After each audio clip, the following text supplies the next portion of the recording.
Pourquoi la Terre tourne-t-elle sur elle-même? Pour répondre à cette question, nous avons besoin de retourner dans le passé très lointain. À l'époque où la Terre n'était qu'un embryon rocheux, il y a plus de 4,5 milliards d'années.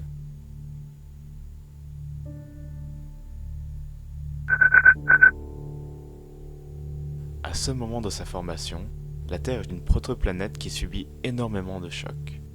Le système solaire est alors constitué d'un gigantesque disque de matière, tels que des roches ou des gaz tournant autour du Soleil. Des milliers de corps rocheux entrent alors en collision avec la Terre. Ces collisions créent un choc et vont alors engendrer un mouvement de la Terre. Le procédé est le même lorsque vous tapez dans un ballon de foot ou dans une boule de billard. Si vous concentrez l'énergie vers le centre du ballon ou de la boule, elle partira alors tout droit. Mais si vous frappez plus vers la gauche par exemple, votre balle va non seulement partir en biais, mais en plus a des fortes chances d'effectuer une rotation sur elle-même lors de son mouvement. Bien sûr, lorsque l'on fait cette expérience, la balle finit par s'arrêter sous l'effet de plusieurs forces, comme la résistance de l'air. Seulement dans l'espace il n'y a pas d'air, et la seule résistance qu'on peut rencontrer viendrait d'un autre corps. Bien, maintenant nous savons pourquoi la Terre tourne sur elle-même, mais pourquoi le jour dure-t-il 24 heures? La question peut paraître stupide.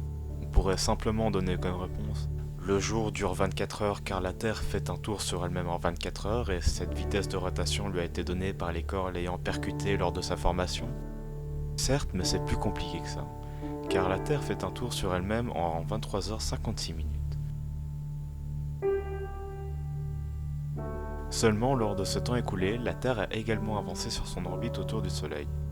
Il lui faut donc tourner sur elle-même 4 minutes de plus pour retrouver le Soleil à l'exacte position dans le ciel où il était la veille.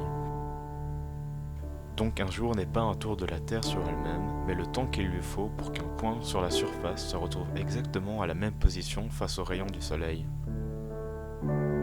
Passons maintenant à sa vitesse de rotation. Aujourd'hui, on l'a dit, une rotation s'effectue en 23h56 minutes. Cependant, il y a 380 millions d'années, le jour ne durait que 22 heures. Et encore avant, on estime que dans la jeunesse de la Terre, le jour ne durait que 15 heures. Ce ralentissement est expliqué par le fait que la force d'attraction qu'exerce la Lune sur la Terre tend à freiner sa rotation. En conclusion, nous pouvons donc dire que la rotation de la Terre a été causée par des corps rocheux la percutant lors de la formation du système solaire. Les effets gravitationnels de la Lune ont ralenti la rotation de la Terre au fil du temps. Et finalement, la durée du jour ne correspond pas à la rotation de la Terre, mais est un peu plus longue à cause de l'orbite de la Terre autour du Soleil. Merci d'avoir regardé cette vidéo. Si vous l'avez appréciée, je vous invite à la partager, à vous abonner à la chaîne, ainsi qu'à laisser un pouce bleu. N'hésitez pas non plus à rejoindre ma page Facebook ainsi que mon compte Twitter.